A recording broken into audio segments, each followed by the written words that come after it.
नमस्कार मित्रांनो.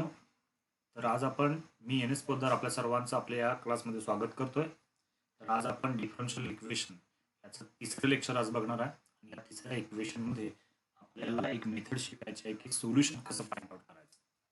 हे सोल्युशन फाइंड आउट करण्यासाठी आता आपण बघायचं ती मेथड.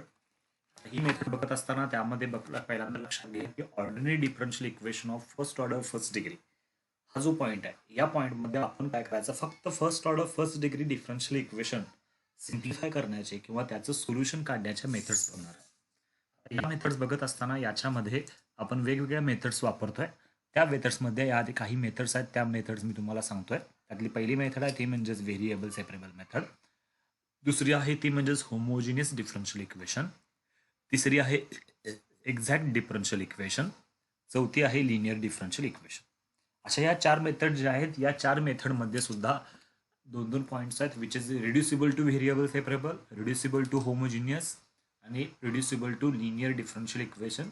अशा टाईपची अजून 3 प्रकार याच्यामध्ये पडतात. परंतु ज्यादातर आपण या ठिकाणी आपला या कोर्ससाठी व्हेरिएबल सेपरेबल मेथड आणि लिनियर डिफरन्शियल इक्वेशन अशा 2च मेथडचा वापर किंवा अभ्यास आपल्याला करायचा आहे. तर या 2 मेथडमधली आपण पहिली मेथड बघणार आहे, ती म्हणजेच व्हेरिएबल सेपरेबल मेथड. तर या व्हेरिएबल सेपरेबल मध्ये या नावातच यामध्ये सांगितलंय की तुम्हाला व्हेरिएबल काय करायचे, सेपरेट करायचे. आता यामध्ये व्हेरिएबल कोण आहे, तर व्हेरिएबल आहे एक असणार आहे तो म्हणजे एक्स, दुसरा असणार आहे वाय. तर या एक्झाम्पल मध्ये आतापर्यंत आपण सगळं एक्स आणि वाय मध्ये सिम्प्लिफाय करत आलोय, म्हणून आपण व्हेरिएबल घेतोय एक्स आणि वाय.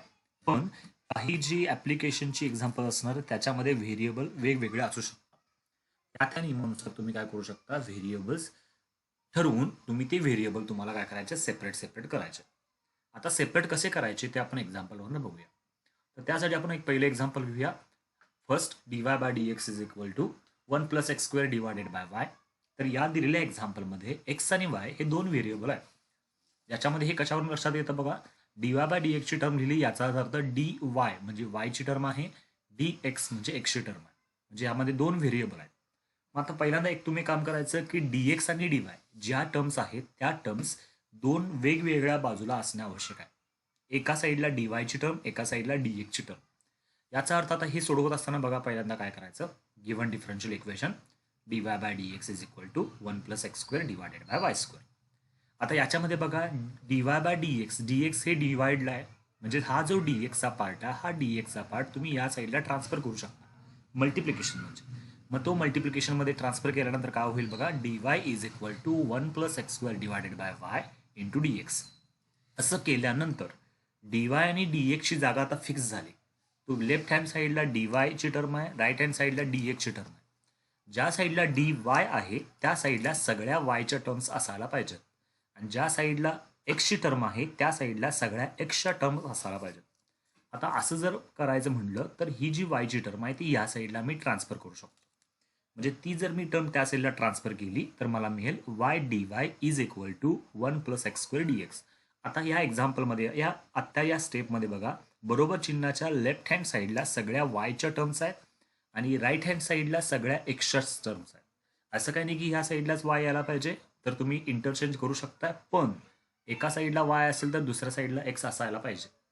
मग यामध्ये हा झाला व्हेरिएबल सेपरेबल, म्हणजे हे एक्झाम्पल झालं व्हेरिएबल सेपरेबल. आणि ज्या वेळेला व्हेरिएबल सेपरेबल होतं त्यावेळेला लगेच आपण करायचं इंटिग्रेटिंग. म्हणजेच आतापर्यंत आपण डेरिव्हेटिव्ह काढत आलो, आता मात्र काय करायचं, इंटिग्रेशन काढायचं. लगेच या ठिकाणी विच इज व्हेरिएबल सेपरेबल, आणि हे व्हेरिएबल सेपरेबल आहे म्हटल्यानंतर लगेच या ठिकाणी इंटिग्रेशन करा. आता इंटिग्रेशन काढल्यानंतर काय करायचं, इंटिग्रेटिंग दोन्ही साईडला दिलं, integration of y dy is equal to integration of 1 plus x square dx. आता जसं आपण एक्स साठी रूल वापरला इंटिग्रेशनमध्ये, तसंच वाय साठी रूल वापरा. आणि वाय साठी रूल वापरायचा असेल तर वायचा पॉवर 1 आहे, तो 1 न वाढवा, म्हणजे वाय स्क्वेअर अपॉन 2 होईल. म्हणजेच त्या पद्धतीनं वाय स्क्वेअर अपॉन 2 आलं. 1चं इंटिग्रेशन एक्स येतं, एक्स स्क्वेअरचं इंटिग्रेशन एक्स क्यूब अपॉन 3, आणि लास्टला plus C, which is your general solution. General solution काय म्हणायचं, कारण की ज्या टर्ममध्ये कॉन्स्टंट ऑफ इंटिग्रेशन येतो तर त्यावेळी त्याला म्हणायचं जनरल सोल्युशन. ओके, या पद्धतीने तुम्हाला या व्हेरिएबल सेपरेबल मेथडचा वापर करायचा असतो. आता तसंच दुसरं एक्झाम्पल बघूया. एक्झाम्पल आहे x square dx is equal to y square dy. हे इक्वेशन नोट आउट करून घेतलं. आता हे बघत असताना या एक्झाम्पलमध्ये लेफ्ट हँड साईडला एक्सची टर्म आहे, राईट हँड साईडला वायची टर्म आहे. हे ऑलरेडी डी एक्स आणि डी वायच्या टर्म्स दोघांना सेपरेटली दोन वेगवेगळ्या बाजूला दिलेल्याच आहेत. म्हणजे हे एक्झाम्पल ऑलरेडी व्हेरिएबल सेपरेबलचं आहे. आणि व्हेरिएबल सेपरेबल बहाल असेल तर लगेच आपण काय करतो, इंटिग्रेटिंग करतो. म्हणून दोन्ही साईडला इंटिग्रेशन घ्या. Integration of x square d x is equal to integration of y square d y. X स्क्वेअरचं इंटिग्रेशन काय, तर एक्स स्क्वेअरचं इंटिग्रेशन एक्स क्यूब अपॉन 3 आणि वाय स्क्वेअरचं integration y cube upon 3 plus C1 म्हणजे हा कॉन्स्टंट आहे. कॉन्स्टंट सी घ्या, C1 घ्या, कसं पण घेऊ शकताय. C1 का घ्यायचा आहे आता मी एक्सप्लेन करतो बघा. याच्यामध्ये आता काय झालं की मी याच्या पुढं आणि परत सिम्प्लिफिकेशन करणार आहे. एवढं उत्तर आलं तरी बरोबरच आहे, परंतु याच्या पुढं आणि सिम्प्लिफिकेशन म्हणजेच मी काय करणार आहे, सगळ्या इक्वेशनला 3 मल्टिप्लाय करणार आहे. असं केल्यामुळं या ठिकाणी हा जो 3 आहे तो काय होईल, निघून जाईल. तेवढ्यासाठी मी सगळ्या इक्वेशनला 3 मल्टिप्लाय केलं आणि 3 C1 ला पण मल्टिप्लाय करतोय. याचा अर्थ 3 टाइम्स C1 आलं. 3 टाइम्स C1 ऑलरेडी कॉन्स्टंट आहे. त्या कॉन्स्टंटला अजून एका कॉन्स्टंटला मल्टिप्लाय तुम्ही करताय म्हटल्यानंतर तो 3C1 झाला आणि कॉन्स्टंटला या 3C1 या कॉन्स्टंटला आपण एकच C असं कन्सिडर करायचं. म्हणजेच हे झालं तुम्ही, हे तुमचं सोल्युशन झालं. आणि याच्यानंतर वाय क्यूबची ही जी टर्म आहे ती टर्म जर या साईडला लेफ्ट साईडला ट्रान्सफर केली तर x cube minus y cube is equal to C असं आलं. Okay, which is your general solution. Similarly अजून एक एक्झाम्पल चेक करा. 3 1 plus x square d y minus 1 plus y square d x equal to 0. आता हे आपल्याला example सोडवत असताना आपल्याला एका साईडला एक्स एका साईडला वाय ट्रान्सफर करायचा आहे. मग पहिली सिंपल स्टेप काय की ही जी मायनसची टर्म आहे ती राईट हँड साईडला ट्रान्सफर करा. म्हणजे ही होल टर्म या साईडला जर ट्रान्सफर केली तर आपल्याला मिळेल 1 plus x square d y is equal to 1 plus y square d x. यानंतर काय झालं की डी एक्स आणि डी वायची जागा फिक्स झाली. ओके, या साईडला सगळ्या वायच्या टर्म्स यायला पाहिजेत, या साईडला सगळ्या एक्सच्या टर्म्स यायला पाहिजेत. लक्षात घ्या, डी एक्स आणि डी वायची टर्म ही मल्टिप्लिकेशनमध्ये न्यूमरेटरलाच असायला पाहिजे, ती फ्रॅक्शनलला चालणार नाही. मग याच्यानंतर आता डी वायची टर्म ह्या साईडला आणायची आहे म्हटल्यानंतर 1 प्लस वाय स्क्वेअरची टर्म जी मल्टिप्लिकेशनमध्ये आहे ती ह्या साईडला डिव्हिजनला आणा. 1 प्लस एक्स स्क्वेअरची ह्या साईडला मल्टिप्लिकेशनमध्ये आहे ती त्या साईडला डिव्हिजनला न्या. म्हणजेच d y upon 1 plus y square is equal to d x upon 1 plus x square.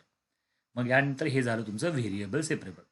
आणि व्हेरिएबल सेपरेबल झाल्या आता आपण लगेच काय करतो, इंटिग्रेटिंग म्हटल्यानंतर इंटिग्रेटिंग दोन्ही साईडला देऊन टाकले. तर बघा लक्षात घ्या, इंटिग्रेशन काढत असताना आपण 7 फॉर्म्युले पण बघितलेत. त्या 7 फॉर्म्युलेमध्ये तुम्ही integration of D y divided by 1 plus y square काढला असणार आहे, D Y d x divided by 1 plus x square बघितलं असणार आहे. मग त्या नियमानुसार या दोघांचं इंटिग्रेशन काय येतं बघा, ही टर्म टॅन स्क्वेअर वायची येते इक्वल टू याचं इंटिग्रेशन टॅन स्क्वेअर एक्स येतं लास्टला प्लस C. आणि या tan inverse of y is equal to tan inverse of x plus C. Tan inverse of एक्सची टर्म जर ह्या साईडला ट्रान्सफर केली तर ती होईल निगेटिव्ह, म्हणजेच tan inverse of y minus tan inverse of x plus C which is your general solution. अशा पद्धतीने तुम्ही जनरल सोल्युशन्स फाइंड आउट करू शकता. आता परत नवीन एक्झाम्पल बघा, जराच थोडंसं किचकट एक्झाम्पल थोडंसं. तर या एक्झाम्पलमध्ये बघा d y by d x is equal to e raise to 3x minus 2y plus x square into e raise to minus 2y. या टर्ममध्ये आपल्याला एक्स आणि वायच्या टर्म सेपरेट करायच्या, त्या कशात सेपरेट होतात बघा. तर गिव्हन दिलेलं इक्वेशन नोट आउट करून घेतलं. पॉवर म्हणजेच घातांकाचे जे नियम आहेत लॉज ऑफ इंडायसेसनुसार e raise to 3x separate आणि e raise to 2y minus 2y separate करता येतं. या दोघांना मी सेपरेट करतोय, e raise to 3x into e raise to minus 2y plus x square into e raise to minus 2y. आता या दोन्ही टर्ममध्ये e raise to minus 2y common आहे, मग दोघांना पण कॉमन काढलं तर e raise to 3x plus x square bracket complete e raise to minus 2y common. आता आपल्याला व्हेरिएबल सेपरेबल जात असताना डी एक्सची टर्म या साईडला ट्रान्सफर केली. याचा अर्थ लेफ्ट हँड साईडला सगळे वाय असायला पाहिजेत, राईट हँड साईडला सगळे एक्स असायला पाहिजे. म्हणून e raise to minus 2y term इकडं मल्टिप्लिकेशनमध्ये आहे, म्हणून त्या साईडला जाऊया डिवाइडमध्ये. आणि ती जर डिवाइडला गेली तर ती या पद्धतीने होईल, d y divided by e raise to minus 2y is equal to e raise to 3x plus x square d x. आता e raise to minus 2y म्हटल्यानंतर मायनस 2y म्हटल्यानंतर हा जो मायनस जर मला काढून टाकायचा असेल, एलिमिनेट करायचा असेल तर ही टर्म न्यूमरेटरला ट्रान्सफर करा. म्हणजेच ती न्यूमरेटरला ट्रान्सफर केल्यामुळे काय होईल, e raise to 2y dy is equal to e raise to 3x plus x square dx. मग बघा लेफ्ट हँड साईडला सगळ्या वायच्या टर्म्स, राईट हँड साईडला सगळ्या एक्सच्या टर्म्स, म्हणजेच हे झालं व्हेरिएबल सेपरेबल. आणि व्हेरिएबल सेपरेबल झाल्या झाल्या आपण करतो इंटिग्रेटिंग बोथ साईड्स, दोन्ही साईडला इंटिग्रेशन जोडले. आता इंटिग्रेशन काढत असताना ईचं इंटिग्रेशन तेच येतं आणि याच्यानंतर आपण काय करतो की coefficient of x otherwise coefficient of y न करतो डिवाइड. म्हणून या ठिकाणी सुद्धा ईचं इंटिग्रेशन तेच, वाय कोइफिशियंट ऑफ वाय किती आहे 2y डिवाइड केलं, e raise to 3x integration e raise to 3x divided by coefficient of x म्हणजेच 3, एक्स स्क्वेअरचं इंटिग्रेशन एक्स क्यूब अपॉन 3 आणि लास्टला प्लस C1. आता प्लस C1 का, कारण की लास्टला आपल्याला C लिहायचं आहे म्हणून आता आपण या ठिकाणी C लिहितोय. आता बघा मल्टिप्लाइंग बोथ साइड्स बाय 6, सगळ्या साईडला मी 6 गुणतो. आता 6नच का गुणलं, तर याच्यामध्ये डिवाइडला 2 पण आहे 3 पण आहे, याचा अर्थ 2 आणि 3चा least common multiple. Okay, least common multiple म्हणल्यानंतर लसावी, 2 आणि 3चा लसावी कोणती असणार आहे 6. म्हणून सगळ्या इक्वेशनला 6 जर मल्टिप्लाय केलं तर डिनॉमिनेटर सगळा निघून जाईल, म्हणजेच या पद्धतीने होईल 6 into e raise to 2y divided by 2, 6 into e raise to 3x divided by 3 plus 6 into e raise to 3 divided by 3 plus सीला जर 6 मल्टिप्लाय C1ला 6 मल्टिप्लाय केलं म्हणजे 6 C1चं ॲट अ टाइम आपण C लिहिलं. ओके, मग 2 1 जा 2 2 3 जा 6 3 1 जा 3 3 2 जा 6 अशा पद्धतीने कॅल्क्युलेशन जर केलं तर आपल्याला लास्टला आन्सर मिळेल 3 into e raise to 2y equal to 2 into e raise to 3x plus 2 into e raise to x raise to 3 plus C, which is your general solution. अशा पद्धतीने तुम्हाला जनरल सोल्युशन काढायचं असतं. आता बघूया 5व्या एक्झाम्पल. आता या 5व्या एक्झाम्पलमध्ये काय म्हणले बघा, सॉल्व म्हणले sec square x into tan x plus sec square y into tan x d y equal to 0. Also find the particular solution. याच्यामध्ये फक्त एक प्रिंटिंग मिस्टेक आहे, ती प्रिंटिंग मिस्टेक आपण दुरुस्त करूया. आणि याच्यामध्ये काय म्हणलंय, find the particular solution if y is equal to pi by 4 and x is equal to pi by 4.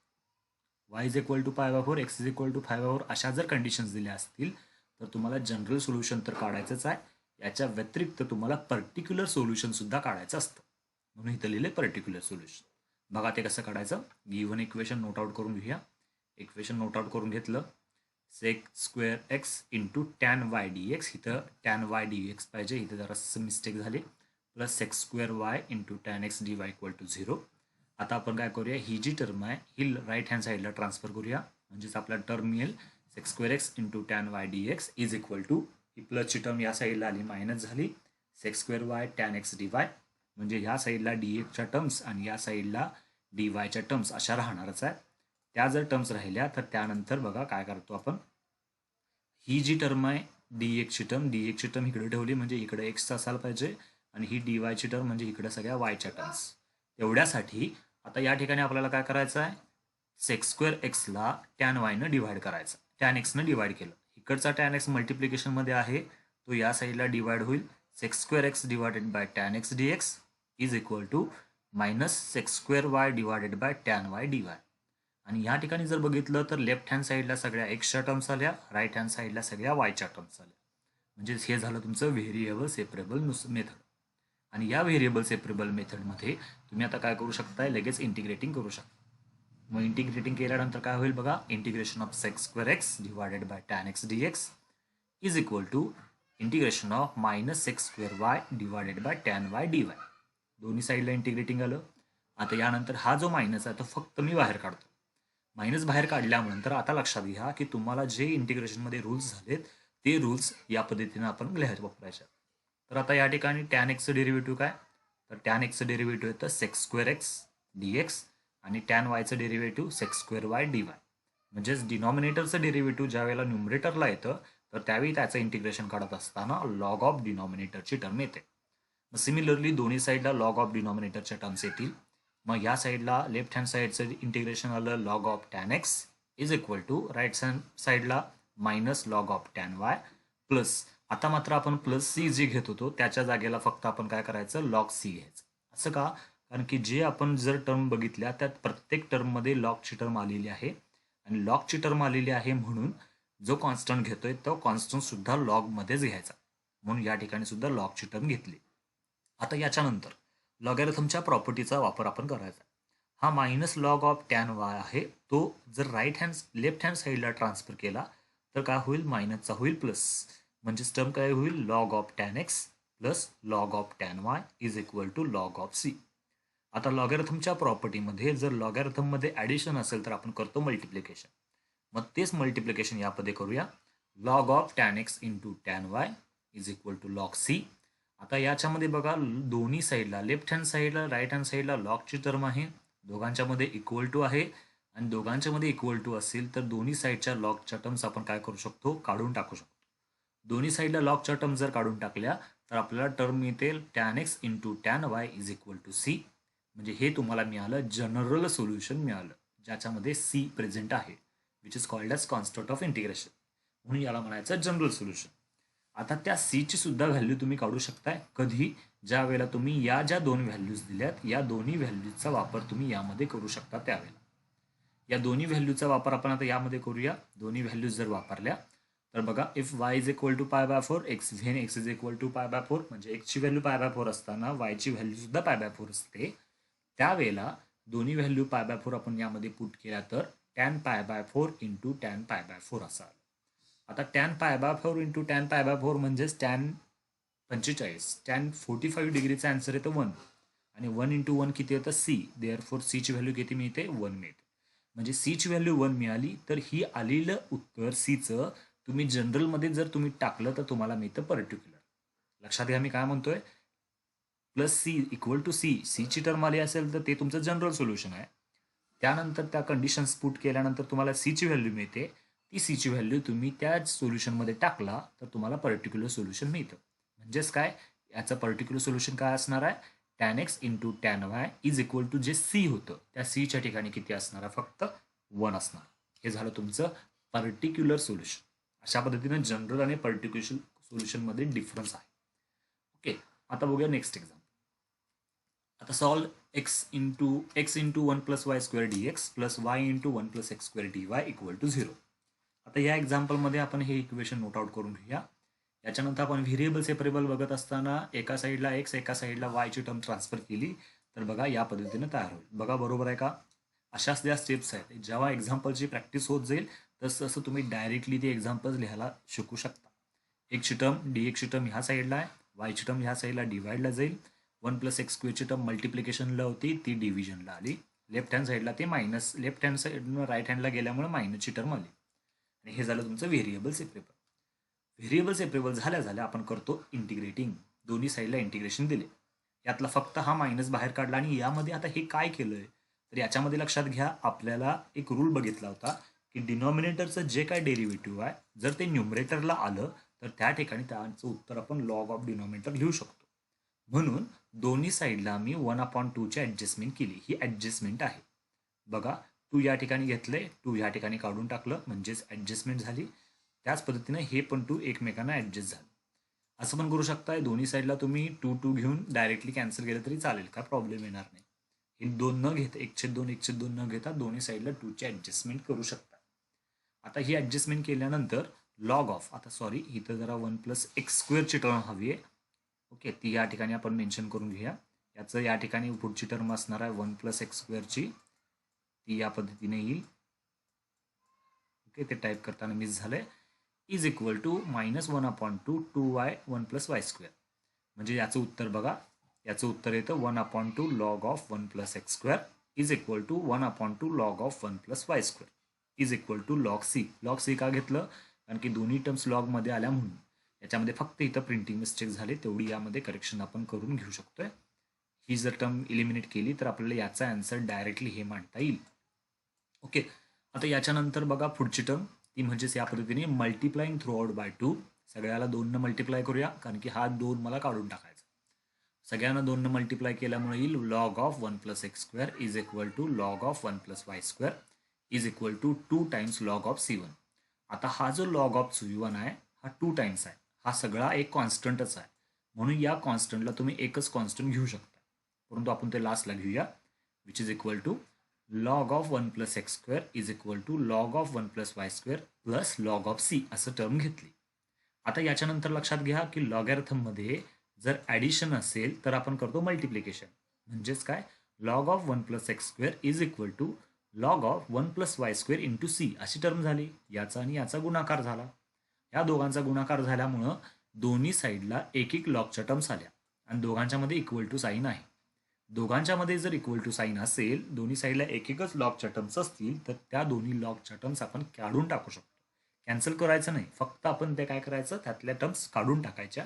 म्हणजे आपल्याला टर्म काय मिळेल, log of 1 plus x square is equal to log of 1 plus y square is into C, म्हणजेच 1 plus x square is equal to C into 1 plus y square अशी term आपल्याला मिळेल. Okay, म्हणजेच आपल्याला या ठिकाणी 1 plus x square divided by 1 plus y square is equal to C असं equation मिळेल. ही जी टर्म आहे ती ह्या साईडला फक्त डिव्हिजनला नेली आणि हे झालं तुमचं जनरल सोल्युशन. म्हणजे जर कंडिशन्स दिल्या असतील तर तुम्ही पर्टिक्युलर सोल्युशन काढू शकताय, आणि कंडिशन दिल्या नसतील, सॉल्व्ह करायचं असेल नुसता, तर तुम्ही ते जनरल सोल्युशननुसार काढायचं असतं. ओके, या पद्धतीनं तुम्ही ही एक्झाम्पल सिम्प्लिफाय करू शकता. ठीक आहे, थँक्यू.